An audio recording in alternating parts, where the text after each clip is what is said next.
ya site yama en karam la loi 34 2009 bon yam mikdam to hamana la loi ya kum siri shama parce que handa nan train normal mana men na so nimbu ida to mana sinja seba bala wanja hamti para ya ne ba hankata ro sinja ngata ro am seba la bara to wane la loi so ne ba to pa sinja seba zubu ka ya ti Burkina Faso yam zinda men ya yam songo ti yam diki yam songo yam yiti yam na liki yam songo ni na kenra poa ti nem ni hintarbi yam wenga to on pili yam na songa na taba sam yam si sa ko zo ni kun winga ya bo ba pang ti to mana sebran sawa sebran mana sale ba valena sawa a joyi ti be sare donc am ta so ton Burkina Faso obu wenam da ton nengan tis parcelle tis ton no nga yalo pam hectare pi be lumbi ka ti gaton ka bum la man be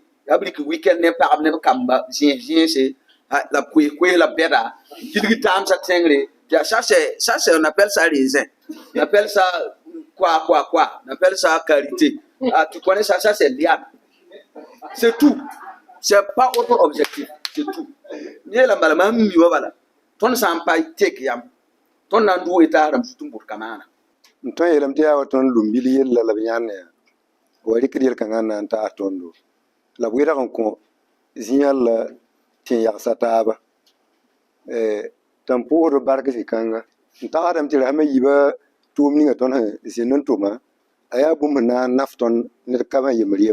Merci d'avoir accepté que nos mamans et nos sœurs soient là pour qu'on en parle, parce que chez nous dans nos sociétés là ce n'est pas permis. Mais comme les choses évoluent, on essaie de voir ce qui est bon chez les autres, on prend, mais on garde ce qui est vraiment bien chez nous. Donc c'est l'objectif vraiment de ce projet là.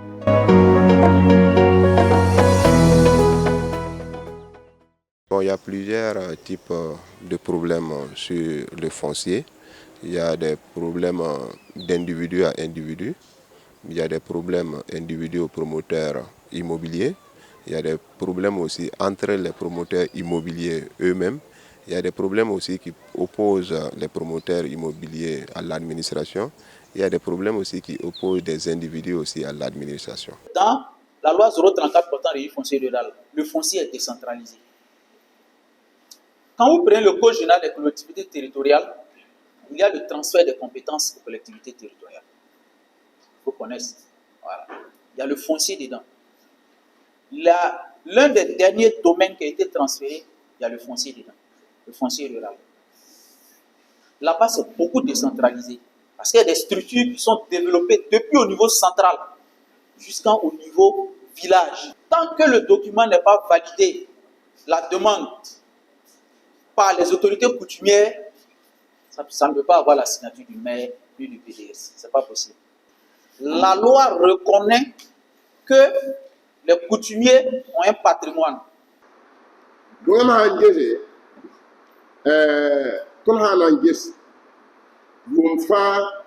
y a agrément à la pointe. 2009, on a un rapport agrément à White. En 2009, il y avait 9 agréments. 2010, agrément y a passé. White a encore. 2011, agrément y a passé. 2012, agrément à Nîmes passé. 2013, agrément y a passé. 2014, agrément Pira, 2015, agrément Pira Nase. 2016, agrément Pisnou Lawai. 2017, agrément Pini Lani. Agrément et commerce, commerce route main course. 2018, agrément Pisnou la Nase. De 2019, agrément Pila Yob la Poya. Donc, un gueule pas guilé, agrément Kobessi, la puissance pour la nuit. Donc, tout il y a 2017, l'année où agrément la Moussou, Tapini la nuit.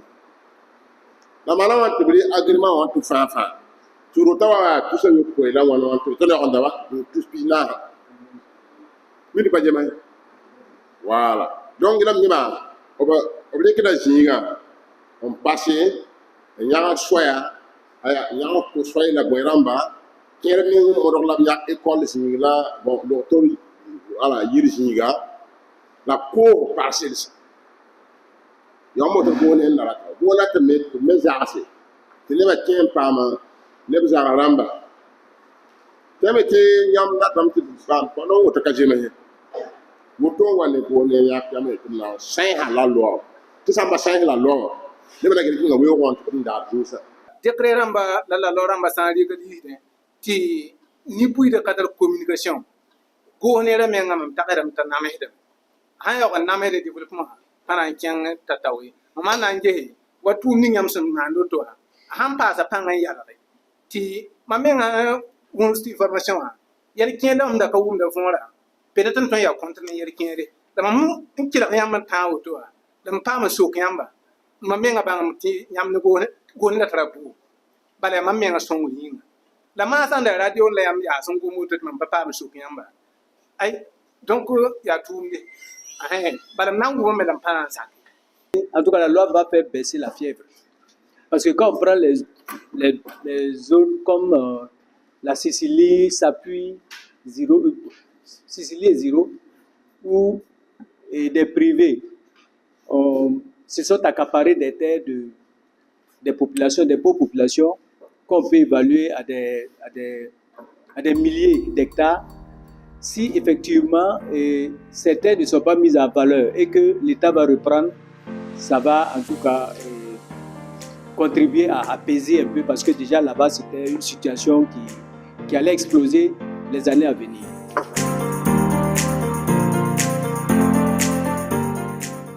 Il faut retenir que c'est une loi qui régit d'abord la promotion immobilière. Ce n'est pas fondamentalement une loi qui régit le foncier, mais quand même qui a des rapports étroits avec la question foncière. La loi a introduit un certain nombre d'innovations. La première innovation, c'est que la loi exclut désormais les terres rurales de l'activité de promotion immobilière. Ça veut dire que les terres destinées aux activités agro-silvo-pastorales, halieutiques et fauniques ne peuvent plus faire l'objet de mobilisation pour l'exercice de l'activité de promotion immobilière. Et c'est un gain aussi bien pour l'État que pour les particuliers. Parce que s'il n'y a pas d'activité agro-pastorale, agro-silvo-pastorale, on ne pourra pas atteindre la sécurité alimentaire et on ne peut pas dormir dans une maison le ventre vide. Il faut bien manger.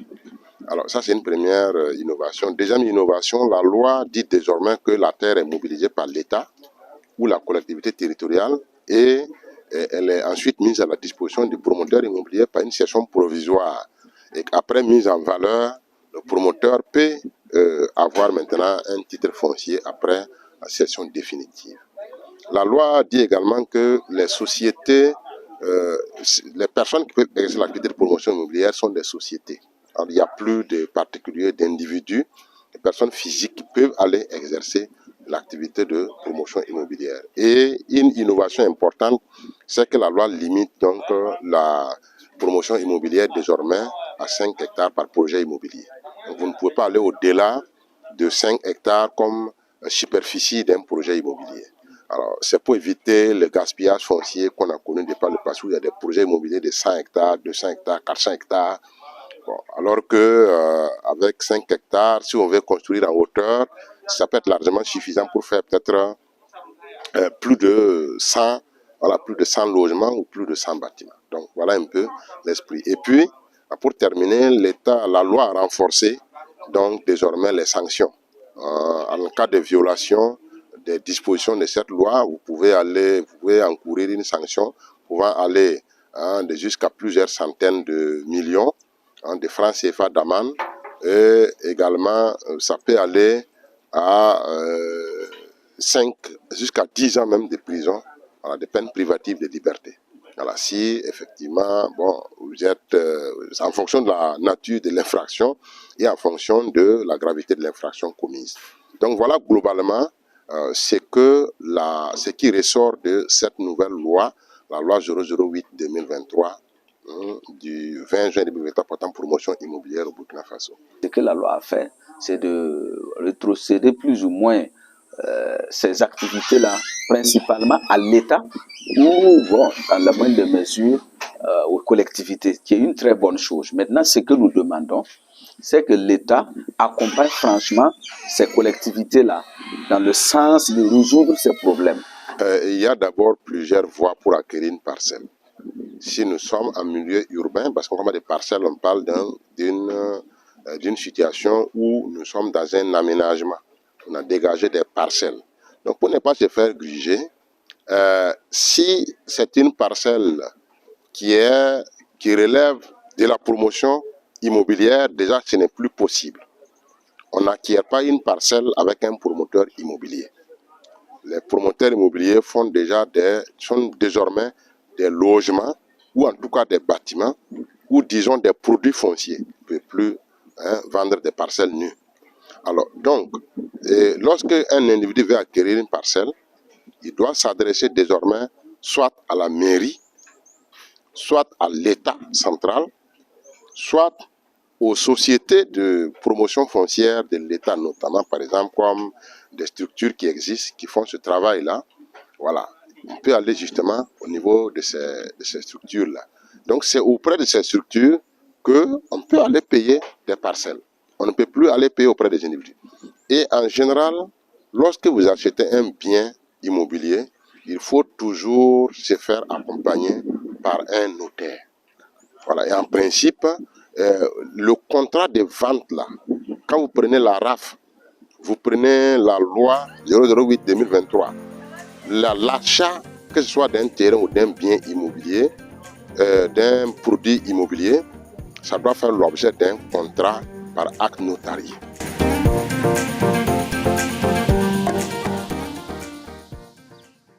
Cette journée, pour moi, c'est une journée vraiment très importante parce que ça répond justement aux exigences de la gouvernance locale qui, quand même, nous devrions revenir vers la population, dire déjà ce qui se passe, faire un bilan à mi-parcours pour du reste, en tout cas ce qui a déjà été réalisé, quels sont ce qui a été fait, qu'est-ce qui n'a pas pu se faire et pourquoi.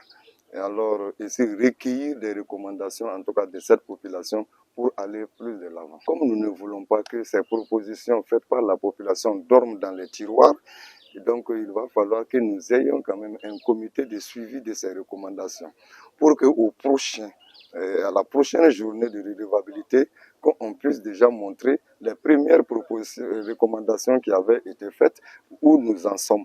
Qu'est-ce qui a pu être fait? C'est la première fois que j'ai assisté à ça, mais c'était très intéressant. Nous avons appris beaucoup de choses qu'on ne connaissait pas sur l'arrondissement. On tient vraiment à remercier vivement, en tout cas la commission épiscopale Justice et Paix, qui nous accompagne donc dans l'organisation donc de cette journée de redevabilité. Nous sommes à l'arrondissement Stade de Togo, à l'arrondissement Stade de Ouagadougou, à Koudougou, et également à Londila, dans le cadre d'un projet dénommé Gouvernance foncière et citoyenneté responsable, financé par l'ONG Diaconia, dans le cadre de son programme Gouvernance inclusive, citoyenneté active et responsable.